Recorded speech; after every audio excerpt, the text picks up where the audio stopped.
Munafik ini didefinisikan di dalam agama kita adalah orang-orang yang kelihatannya Islam tapi sebenarnya mereka kufur kepada Allah Subhanahu wa taala. Dan ada satu hal teman-teman sekalian harus kita garis bawahi di dalam kehidupan kita. Kita melihat kehidupan Nabi Muhammad sallallahu alaihi wasallam, terutama fase Madinah.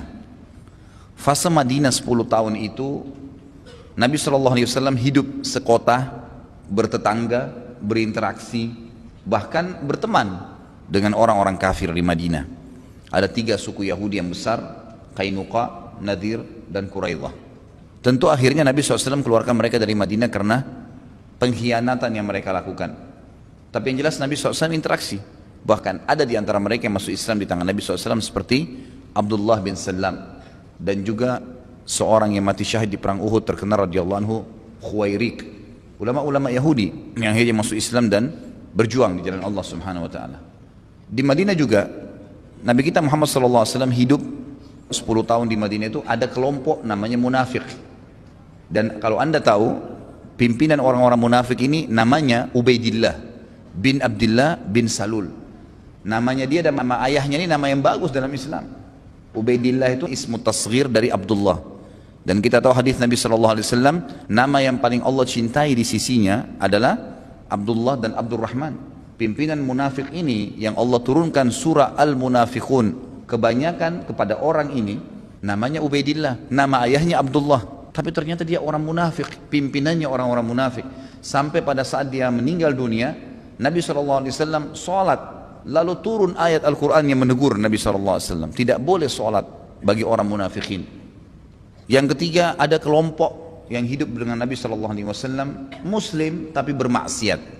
Seperti misalnya ada sahabat yang berzina dicambuk, ada sahabat yang berzina dirajam kalau sudah nikah, ada yang sempat berbohong maka dihukum cambuk 80 jerah namanya haddul muftari, ada yang sempat mabuk lalu dicambuk juga 80 jerah. Ada pelanggaran-pelanggaran terjadi, muslimin tapi bermaksiat di zaman Nabi SAW. Kelompok pertama orang-orang kafir, kelompok kedua orang-orang munafik, kelompok ketiga ahli maksiat. Bayangkan nih berkumpul semua. Dan kelompok yang keempat orang-orang yang beriman, para sahabat yang beriman dan beramal soleh. Nah, banyak orang Islam tidak paham masalah ini. Mereka menganggap kalau Indonesia ini presidennya sudah seorang alim ulama, menterinya semua ulama, yayasan-yayasan kegiatan sosial Islam juga banyak, sekolah-sekolah Islam banyak, tetap saja akan ada orang kafir di antara kita. Harus tahu itu. Tetap juga akan ada orang-orang munafik, dan tetap akan ada ahli maksiat. Karena itu sudah sunnatullah, memang begitu.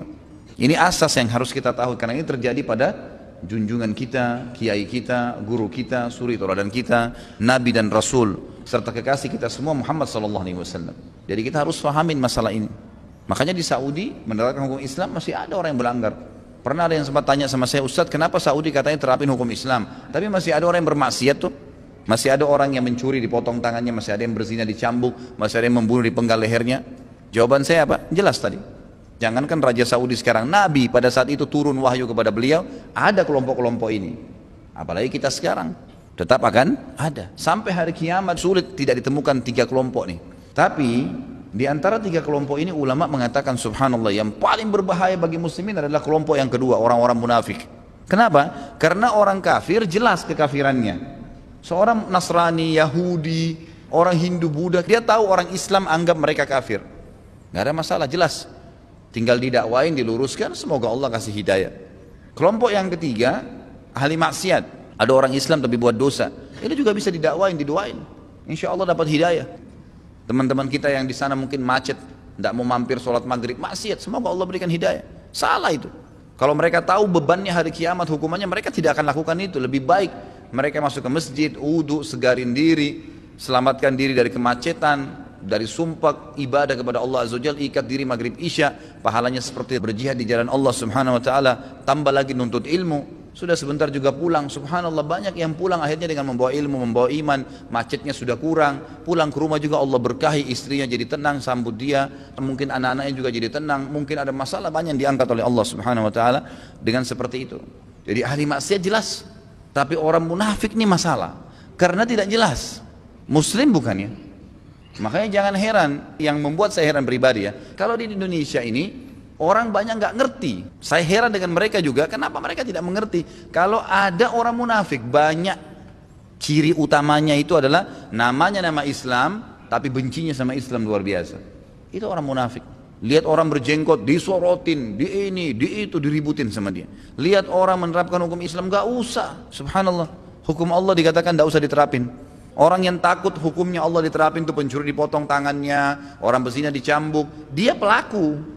Kalau dia bukan pelaku, dia nggak bakal takut. Kalau kita bukan pencuri, kenapa harus takut ada potong tangan? Kalau kita bukan pezina, kenapa harus takut untuk dicambuk atau rajam?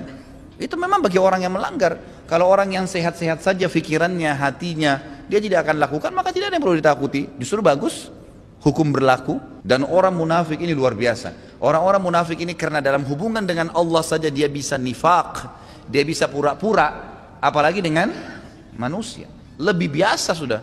Kalau sama Tuhan saja dia berani menyembunyikan keyakinannya, dia sebenarnya kafir tapi dia katakan dia beriman. Berarti bagaimana dengan manusia? Orang seperti ini dia akan munafik dalam segala keadaan. Kepada istrinya, kepada suaminya, kepada anaknya, kepada temannya. Akan munafik terus. Ini bahaya sekali ini. Berteman sama mereka secara duniawi kita pasti rugi, apalagi ukhrawi. Mereka akan terbiasa dengan ciri-ciri yang fatal sekali. Sudah cukup itu mereka menyembunyikan kekufurannya. Ini berbahaya. Hadis diriwayatkan oleh Imam Bukhari Muslim, tanda-tanda orang munafik ada 3 mutlak. Yang pertama, kalau dia berbicara suka bohong. Jadi kalau ada suami suka bohong itu cirinya munafik. Kalau ada istri suka bohong cirinya munafik. Ada atasan suka bohong cirinya munafik. Bawahan suka bohong cirinya munafik. Teman sahabat suka bohong cirinya munafik. Kenapa bohong? Apa yang mau dibohongin? Saya tanya sini teman-teman yang biasa bohong, kenapa bohong? Untuk apa? Apa kira-kira yang ditakutkan? Oh takut hartanya hilang, oh takut dihinakan oleh orang. Padahal sebenarnya kalau dia jujur pada saat itu, memang kadang-kadang agak pedih, tapi tuntas, selesai. Ada orang enggak, dia pikir dia selamat dengan dia bohong pada saat itu, tapi sebenarnya dia sedang memelihara masalah, dan makin lama makin banyak dosa. Karena setiap orang tanya bohong lagi, setiap orang tanya bohong lagi. Bohong itu mendatangkan teman-teman yang lain. Dan ini berbahaya. Ingat selalu pegangan hidup, kata Nabi SAW, lazimilah kejujuran, walaupun depan mata kalian kehancuran. Dan jauhilah kebohongan walaupun depan mata kalian keberhasilan. Salah, minta maaf, saya tidak akan ulangi. Selesai pada saat itu. Memang pedih, memang susah, berat, tapi nggak apa-apa. Kata Nabi SAW, ucapkan kebenaran walaupun pahit, nggak apa-apa. Dengan cara santun, dengan cara baik. Orang beriman itu punya konsep hidup apa? Yang sudah berlalu, sudah selesai. Kalau salah, istighfar kepada Allah, jangan ulangi lagi. Kalau baik, bersyukur kepada Allah. Hari ini milik dia, isi semua dengan kejujuran, kebaikan, ibadah, amal soleh. Besok, itu cuma program, nggak bisa dipastikan. Hari ini lakukan kebaikan-kebaikan. Yang lalu minta maaf kepada Allah, yang kedepannya minta kepada Allah SWT agar dimudahkan bisa mengisi dengan kebaikan. Yang kedua kata Nabi SAW, kalau dia berjanji suka bohong, suka mungkirin janjinya.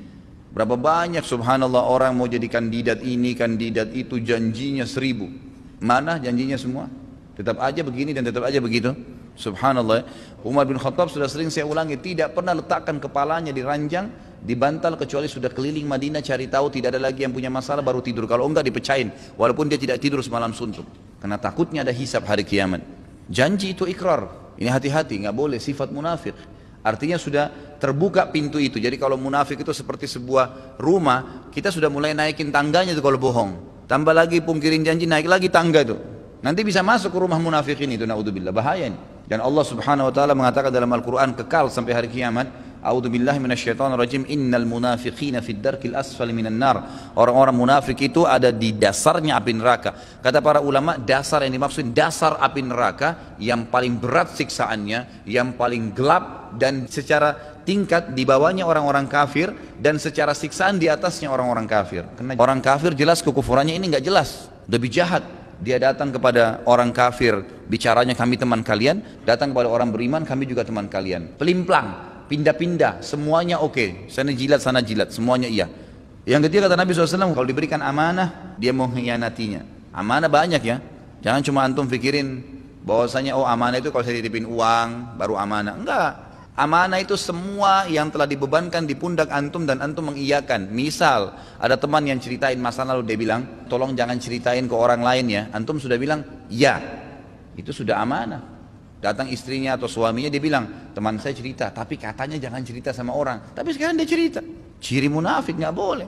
Sama istri saya Ustaz, sama istri nggak boleh. Kalau sudah janji sama temannya nggak cerita, nggak boleh cerita sama siapapun. Kita sudah iyakan, orang mukmin itu pegang lisannya. Orang munafik yang lisannya kelipat-lipat gitu. Sama suami saya Ustaz, saya ceritakan tentang tetangga saya perempuan suka gini, nggak boleh. Kecuali kalau memang dasarnya kita tahu ada keburukan. Ciri Nabi SAW seringkali kalau mau menegur satu kaum mengatakan, kenapa ya ada kaum yang begini. Tidak pernah Nabi mengatakan, oh si fulan sebut namanya, nggak pernah. Kemudian dikata yang keempat ditambah oleh Nabi SAW, kalau dia berbicara, berdebat, maka dia curang. Artinya kalau dia masuk ke pengadilan, dia kalah nih, sebenarnya bukan dia punya hak, tapi dia cari 1000 jalan untuk mendapatkan yang bukan haknya. Seperti banyak sekarang di pengadilan.